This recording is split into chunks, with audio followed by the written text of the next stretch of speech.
¿Cómo vivir la vida en santidad? Siendo moralmente santos, para ello se debe convertirnos en hacedores de la palabra de Dios, no manteniendo relaciones sexuales con el círculo familiar, no imitando las costumbres de los pueblos paganos. El pueblo de Dios vive un estilo de vida que Dios mismo ha establecido para él.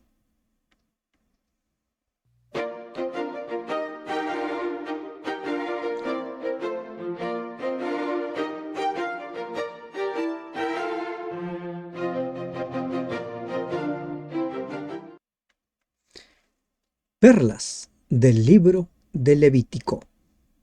Bendito Padre que estás en los cielos, al ingresar al estudio del capítulo 18 del libro de Levítico, nos ponemos en tus manos, Señor, para que tú abras nuestro entendimiento y para que tú nos des sabiduría. En el nombre de Jesús te lo rogamos. Amén. Buen día, hermanos de esperanza. Como vimos en nuestro estudio de ayer, desde el capítulo 17 hasta el capítulo 25 de Levítico, Dios nos enseña cómo vivir en santidad. En los primeros 16 capítulos nos enseña cómo presentarnos, qué ofrendas, qué sacrificios presentar para obtener la santidad. Los capítulos 18 al 20 nos hablan acerca de las leyes morales, los principios de la moralidad, y comienzan con leyes que tienen que ver con la familia. Realmente es significativo porque la familia es la base de la sociedad, es la base de la iglesia, del pueblo de Dios. Continuemos invitando, motivemos al círculo que nosotros tenemos, familiar, de amigos, miembros de iglesia, a sumarse al estudio diario de la palabra de Dios. Necesitamos estudiar Levítico. Levítico nos enseña cómo presentarnos ante nuestro Señor. Miren, para el cristiano, la diferencia no es que las leyes morales tienen valor y las del sacrificio no lo tienen. Algunos suelen manejar ese concepto. El valor de las leyes del sacrificio tiene su cumplimiento en Cristo, nuestro sacrificio final, el Cordero de Dios, mientras que las leyes morales tienen valor para la vida. Las leyes morales no han sido caducadas, no han sido eliminadas. No debemos tratar de dividir las leyes entre rituales y morales. Las leyes morales son eternas, como la ley de Dios, como Dios mismo. Ingresemos al estudio de este capítulo 18. Habló Jehová a Moisés diciendo: habla a los hijos de Israel y diles: yo soy Jehová vuestro Dios. Este capítulo se inicia con esta declaración: yo soy Jehová vuestro Dios, y termina de la misma manera. Dios ha establecido que su pueblo es un pueblo conformado por cada uno de los miembros, hombres y mujeres, que forman parte del real sacerdocio de la nación santa, del linaje escogido. Nunca perdamos de vista ello. Pero para lograr ese cometido, Dios nos dice cómo debemos vivir, cómo lograr la santidad. En los versículos 3 al 5 nos habla acerca de la necesidad de convertirnos en hacedores de su palabra. No haréis como hacen en la tierra de Egipto, en la cual morasteis, ni haréis como hacen en la tierra de Canaán, a la cual yo os conduzco, ni andaréis en sus estatutos. ¿Qué dice el Señor? Que el estilo de vida del pueblo de Dios es peculiar, es único. No se parece ni al de los egipcios ni al de los cananeos. Lo mismo sucede en la actualidad El estilo de vida del pueblo de Dios, de su iglesia, es peculiar. No tiene ningún parecido con la vida del mundo. No haréis como ellos. Mis ordenanzas pondréis por obra. En este versículo se nos desafía a ser hacedores de su palabra. Jesús habló mucho acerca de la necesidad de ser hacedores de su palabra. En la parábola de los dos cimientos, Jesús deja en claro que hay que oír y hacer. Ser hacedores de la palabra. Apocalipsis 1:3 nos llama a oír. Y no solo oír, leer y guardar. Cuando la Biblia habla de guardar, habla de vivirlo, ponerlo en práctica. Mis ordenanzas pondréis por obra. Mis ordenanzas lo tienen que vivir. Las ordenanzas de Dios, las leyes de Dios, no son solo para memorizarlos, son para vivirlos. Y mis estatutos guardaréis, andando en ellos, yo Jehová vuestro Dios. Tres palabras que nos dicen lo mismo. Pondréis por obra, guardar, andar. Las tres palabras nos están hablando de poner en práctica, interiorizar la palabra de Dios, y la palabra de Dios debe formar parte de nuestro estilo de vida. El estilo de vida del pueblo de Dios es único porque es establecido por Dios. No tiene ningún parecido con ningún pueblo incrédulo. Y Dios le dice a Israel, ni como los egipcios, ni como los cananeos. Ustedes tienen que vivir de acuerdo con mi palabra. En el versículo 5 continúa el Señor. Por tanto, guardaréis mis estatutos, viviréis, los pondréis en práctica. Guardaréis mis estatutos y mis ordenanzas, las cuales haciendo el hombre vivirá en ellos. Esta declaración es tremenda. Muchos lo toman por el lado del legalismo, por el lado de el intento de lograr la salvación por las obras, cuando se habla de guardar la ley de Dios, cuando se habla de obedecer. No obedecemos para salvarnos, obedecemos porque somos salvos. No obedecemos porque queremos lograr la salvación, obedecemos porque ya somos salvos, porque aceptamos a Jesús como nuestro Salvador. Lo que hace la palabra de Dios, lo que hacen las leyes de Dios, es que permiten que nosotros tengamos lo que Jesús dice, vida en abundancia, lo que algunos lo llaman como calidad de vida. Si guardamos, si vivimos, si ponemos en práctica sus estatutos, sus ordenanzas, dice el Señor claramente, los cuales haciendo el hombre vivirá en ellos. Efesios 2:10, después de hablarnos de que somos salvos por gracia, dice Efesios 2:10 que nosotros somos creados para buenas obras, para ser hacedores de su palabra. ¿Se dan cuenta? Nosotros no guardamos la ley para ser salvos. Guardamos la ley porque ya somos salvos, porque aceptamos al Señor como nuestro Salvador, porque el guardar la palabra de Dios, el vivir de acuerdo con la palabra de Dios, tiene una relación directa con el nuevo nacimiento. El antes es una vida llena según las costumbres de egipcios y cananeos. El después es vivir el estilo de vida establecido por Dios. De los versículos 6 hasta el 18, ahora el Señor nos habla acerca de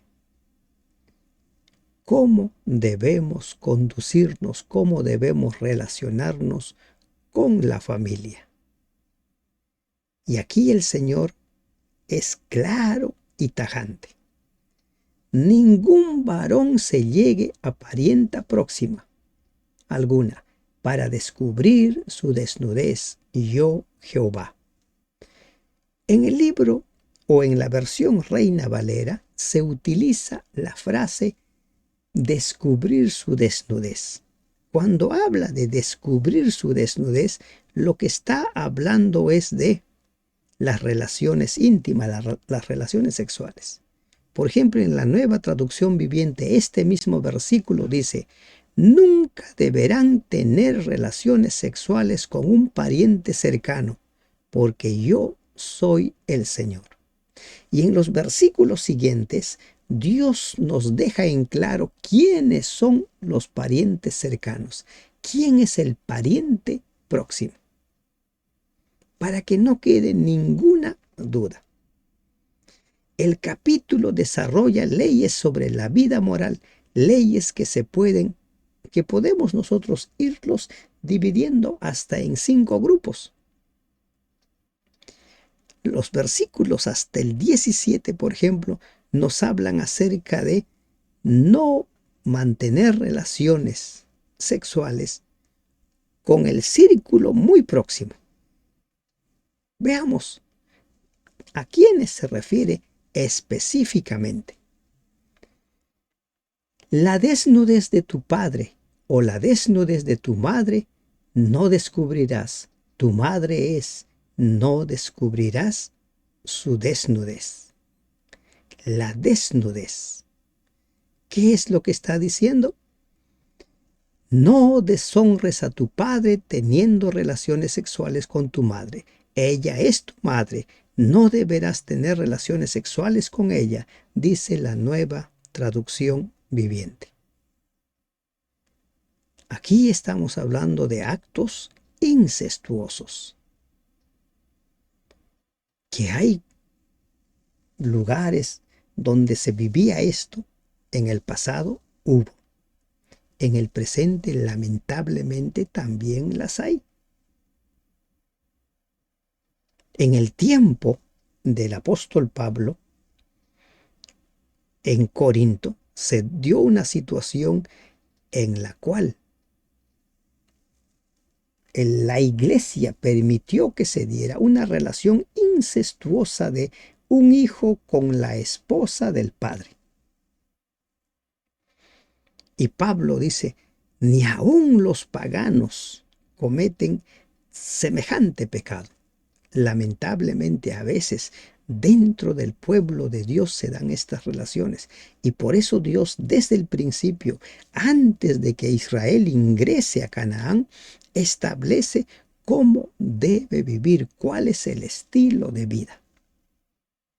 La desnudez de la mujer de tu padre no descubrirás, es la desnudez de tu padre. Dice el versículo 8, no tengas relaciones sexuales con ninguna de las esposas de tu padre, porque eso deshonraría a tu padre. Los padres, después de quedar viudos, pueden casarse con otras personas, con otra mujer. El hijo no debía casarse con la madrastra. Así de claro. La desnudez de tu hermana, hija de tu padre o hija de tu madre, nacida en casa o nacida fuera, su desnudez no descubrirás. No tengas, que dice, relaciones sexuales con tu hermana o media hermana, como también se llama la hermanastra, ya sea la hija de tu padre o de tu madre, sea que haya nacido en tu familia o en otra. Versículo 10. ¿Qué es lo que prohíbe?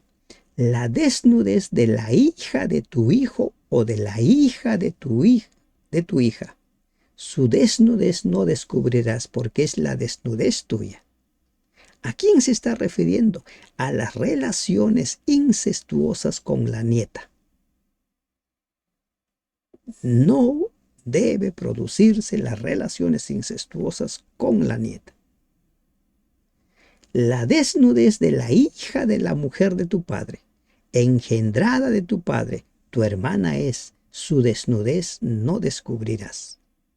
El versículo 11 nos habla con la hija de una mujer que se case con tu padre, la media hermana, porque ella es tu hermana. Versículo 12. La desnudez de la hermana de tu padre no descubrirás, es parienta de tu padre. Aquí está hablando específicamente tener relaciones, no tengas relaciones sexuales con tu tía, la hermana de tu padre, que es una pariente cercana de tu padre. Y en el 13 habla de la desnudez de la hermana de tu madre, también la tía. No tengas relaciones sexuales con tu tía, la hermana de tu madre, pues es una parienta cercana de tu madre. El Señor nos está hablando acerca del círculo familiar próximo. La desnudez del hermano de tu padre no descubrirás, no llegarás a su mujer, es mujer del hermano de tu padre. En el versículo 14 nos hablan acerca de no deshonrar al tío, el hermano del padre, al tener relaciones íntimas con su esposa, con lo que nosotros conocemos como la tía política. No llegarse a la tía política. La desnudez de tu nuera no descubrirás. Mujeres de tu hijo no descubrirás su desnudez. Un caso de la desnudez de la nuera se dio en el caso de Jacob, ¿qué digo Jacob? El hijo de Jacob, Judá. Judá se llega a su nuera Tamar. Es cierto que Tamar se cubrió, se hizo pasar como una ramera, pero ese caso se dio allí. Y dice la Biblia que Judá, desde el momento en que se entera, decidió nunca más tocarla. Tenía claro lo que debía hacer. Y miren que en los tiempos de Judá, aún Dios no había dado las leyes directamente, pero por lo visto esas leyes ya eran conocidas. El pueblo de Dios conocía, pero a Israel Dios les da las leyes de forma puntual, de forma específica, porque salía de muchos años, siglos de estar en Egipto. Y en Egipto habían aprendido muchas costumbres. Por eso Dios está recalcando, no es que estas leyes son nuevas. Las leyes que Dios le dio a Israel no eran nuevas. Eran leyes que el pueblo de Dios ya los conocía. Como hemos visto, por ejemplo, el consumo de la sangre. Ya Dios le habló a Noé que no se debía consumir la sangre. La diferencia entre animales limpios e inmundos, Noé ya lo conocía. La desnudez de la mujer de tu hermano no descubrirás, es la desnudez de tu hermano. Aquí está hablando de mantener relaciones con la cuñada, la esposa del hermano. 17. La desnudez de la mujer y de su hija no descubrirás. No tomarás la hija de su hijo ni la hija de su hija para descubrir su desnudez. Son parientas, es maldad. ¿De qué está hablando aquí? No tener relaciones íntimas con una mujer y su hija. Y tampoco tomar a su nieta, sea la hija de su hijo o de su hija, para tener relaciones íntimas con ella porque son parientes cercanos y esto sería un acto perverso. Miren hasta dónde va el parentesco familiar cercano que Dios establece. Hasta la parte de políticamente, el tío político, la hermana política, la madre política. No es simplemente el círculo íntimo de padres, hijos, abuelos, tíos. Va más allá. Del versículo 18 toca lo que ya había mencionado en el capítulo 14, 15. No tomarás mujer juntamente con su hermana para hacerla su rival, descubriendo su desnudez delante de ella en su vida. El 18 de qué nos está hablando, de tomar a la esposa y a la hermana, o sea, la cuñada, lo que vendría a ser para nosotros la relación con la cuñada, no lo tomarás. En la versión Nueva Traducción Viviente dice: mientras viva tu esposa, no te cases con su hermana, ni tengas relaciones sexuales con ella, porque serán rivales. Aquí Dios está dejando en claro y está tratando de romper usos y costumbres. Anteriormente se daba esa relación de casarse con las dos hermanas, pero Dios deja establecido de que eso no debe ser así, no debe formar parte de las relaciones. Por ejemplo, en la ley del levirato era cuando moría, no cuando estaba vivo. Y no llegarás a la mujer para descubrir su desnudez mientras estén en su impureza menstrual. Es la referencia a los versículos 19 al 23 del capítulo 15, donde se prohíbe el mantener relaciones íntimas cuando la mujer está en el periodo menstrual. Una vez más, Dios establece cómo es que la santidad está relacionado con la vida íntima, en este caso con las relaciones íntimas. En el capítulo 15 habla acerca de las emisiones naturales o producto de alguna enfermedad. Además, no tendrás acto carnal con la mujer de tu prójimo, contaminándote con ella. ¿Qué está prohibiendo en este versículo? Prohíbe las relaciones sexuales con la mujer del prójimo. Hay que guardar una relación de honra entre la comunidad. A esto se conoce en la Biblia como el adulterio. Más específico no pudo haber sido Dios. Pero allí no queda. Todavía va a tocar otras costumbres que ya se daban en el tiempo de cananeos y egipcios y que hoy en día también se dan. Y no des tu hijo para ofrecer a Moloc, y no des hijo tuyo para ofrecerlo por fuego a Moloc. No contamines así el nombre de tu Dios, yo Jehová. Moloc era el dios pagano del fuego. Los cananeos echaban sus hijos en el fuego, sacrificándolos a Moloc. Era una práctica común en el mundo pagano. Israel no debe ser tentado por las costumbres de sus vecinos. Lamentablemente, con el paso del tiempo se dieron estas costumbres.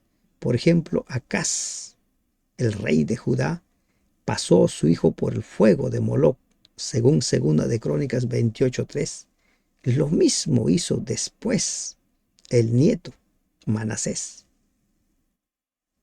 Cuando la persona se entrega a la idolatría, puede llegar a cometer aberraciones que son inimaginables. No te echarás con varón como con mujer. Es abominación. Hoy en día se ha normalizado las relaciones entre personas del mismo sexo. Pero que se haya normalizado no quiere decir que dejó de ser pecado. Dios deja en claro que las relaciones con personas del mismo sexo no deben darse dentro del pueblo de Dios. Ya era una práctica. Recuerden que los sodomitas se conocen como tal porque allí se practicaban las relaciones entre personas del mismo sexo. Tiempo después, en el libro de Jueces encontramos que incluso dentro del pueblo de Dios, en una población perteneciente a la tribu de Benjamín, se había normalizado esa práctica. Hoy en día, para los medios de comunicación, esto es normal. Incluso hay gobiernos que tratan de enseñar a los niños como que esto es normal. Dios no ha cambiado, Dios sigue siendo santo. El pecado sigue siendo pecado. Las relaciones con personas del mismo sexo siguen siendo pecado. Que la ideología de género pretenda presentarlos como algo normal. Incluso algunos lo llaman en el nombre del amor. Que también uno puede enamorarse supuestamente de personas del mismo sexo. Pero la palabra de Dios es clara. No te echarás con varón como con mujer. Es abominación. Otra costumbre que ya entre los pueblos egipcios y cananeos se daba, como dice la parte introductoria de este capítulo, es las relaciones con los animales, la zoofilia. Ni con ningún animal tendrás ayuntamiento amancillándote con él, ni mujer alguna se pondrá delante de animal para ayuntarse con él. Es perversión. Así de claro la palabra de Dios. Pero de la misma manera, los que están promoviendo la ideología de género van más allá de solo mantener relaciones con personas del mismo sexo. También consideran que la persona es libre de poder mantener relaciones con los animales. Por eso, si la ideología de género tuviera que resumirse en una frase es: haz con tu vida sexual lo que te plazca, lo que te dé la gana. Pero en Levítico 18, Dios establece las leyes morales para su pueblo. Por eso dice claramente: no vas a tomar como modelo las costumbres de los pueblos paganos. Hoy en día nosotros estamos rodeados con leyes que han normalizado, legalizado relaciones de este tipo. Ni la homosexualidad ni la zoofilia son favorecidos por Dios, son sancionados y son considerados como pecado con un rotundo no. En ninguna de estas cosas os amancillaréis, pues en todas estas cosas se han corrompido las naciones que yo he hecho de delante de vosotros. Y en estos versículos Dios nos dice por qué echó a los cananeos.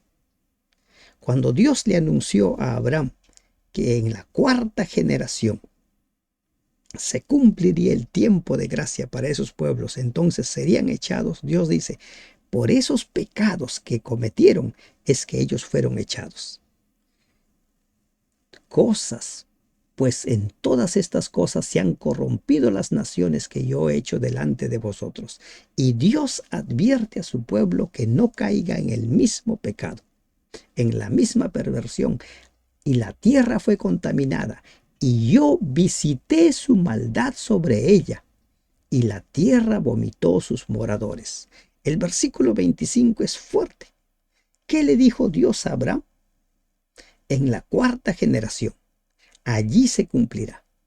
¿Y qué dice ahora Dios? Yo visité su maldad sobre ella. Así como Dios fue y visitó Sodoma y Gomorra y después decidió su destrucción, de la misma manera nos dice aquí que Dios visitó estos pueblos y se confirmó que su tiempo de gracia se terminó y por eso fueron expulsados, por eso fueron eliminados. Tuvieron su tiempo de gracia y la tierra vomitó sus moradores. ¿Por qué? Por haber vivido y puesto en práctica cada uno de los pecados, las relaciones incestuosas, las relaciones homosexuales, las relaciones con animales, y usos y costumbres terribles que habían incorporado. Guardad pues vosotros mis estatutos y mis ordenanzas, y no hagáis ninguna de estas abominaciones, ni el natural ni el extranjero que more en vosotros. Ninguna práctica del mundo pagano debe ser incorporado en el estilo de vida del pueblo de Dios. Y Dios una vez más dice: guarda, ponlo en práctica, asimila mis estatutos, mis ordenanzas. Porque todas estas abominaciones hicieron los hombres de aquella tierra que fueron antes de vosotros, y la tierra fue contaminada. ¿Por qué fue contaminada la tierra? Por sus usos y costumbres. Y ahora Dios deja en claro la advertencia. No sea que la tierra os vomite por haberla contaminado, como vomitó a la nación que habitó antes de vosotros. Israel estaba entrando a tomar posesión de esa tierra. Pero Dios le dice, si cometes los mismos pecados, así como ellos han sido vomitados, tú también vas a ser vomitado. Y lamentablemente, Israel también fue vomitado. Por 70 años fueron llevados al cautiverio.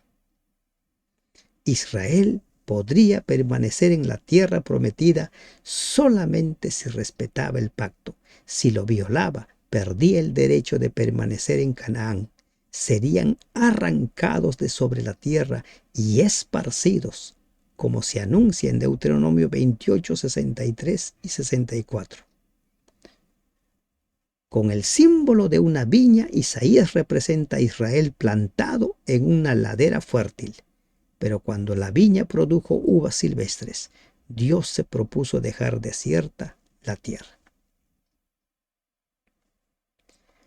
Lo mismo se nos dice a nosotros. No podremos ingresar a la Canaán celestial si no ponemos en práctica la palabra de Dios, si no caminamos en sus caminos, si no vivimos. Nosotros también hemos de ser expectorados, vomitados. Y aquí hay una perla muy preciosa que deben tenerla en cuenta. Hay quienes sostienen, una vez salvo, siempre salvo. Si acepté a Cristo, entonces ya soy salvo. Mentira. Puedes ser vomitado si no vives según la palabra de Dios, si incorporas los usos y costumbres. Y cuidado con la ideología de género. Está calando en muchos cristianos. Está calando y muchos han empezado a justificar. Incluso toman ciertos pasajes bíblicos, como aquel pasaje de Efesios donde dice que ya no hay varón ni mujer. Y dicen, ve, aquí dice claramente. Pero Pablo, cuando escribió eso, en ningún momento pensaba de que ya no hay la diferencia entre varón y mujer, biológicamente hablando. Pero es que cuando alguien no quiere creer, encontrará muchos textos para justificar su mentira. Porque cualquiera que hiciera alguna de todas estas abominaciones, las personas que las hicieren serán cortadas de entre su pueblo. No pueden formar parte del pueblo de Dios. Guardad pues mi ordenanza, vive mi ordenanza, ponlo en práctica, asimílalo, intégralo a ti, no haciendo las costumbres abominables que practicaron antes de vosotros, y no os contaminéis en ellas. Yo, Jehová, vuestro Dios. Este capítulo termina como empezó. Yo, Jehová, vuestro Dios. Como Dios es santo, espera que nosotros seamos santos. ¿Cómo hemos de vivir la santidad? Viviendo la palabra de Dios, poniendo en práctica su palabra. Así como empezó el capítulo, termina con la afirmación, yo, Jehová, vuestro Dios. Dios es santo. Y tú estás llamado a vivir en santidad. Te toca decidir. Que Dios te bendiga. Amén.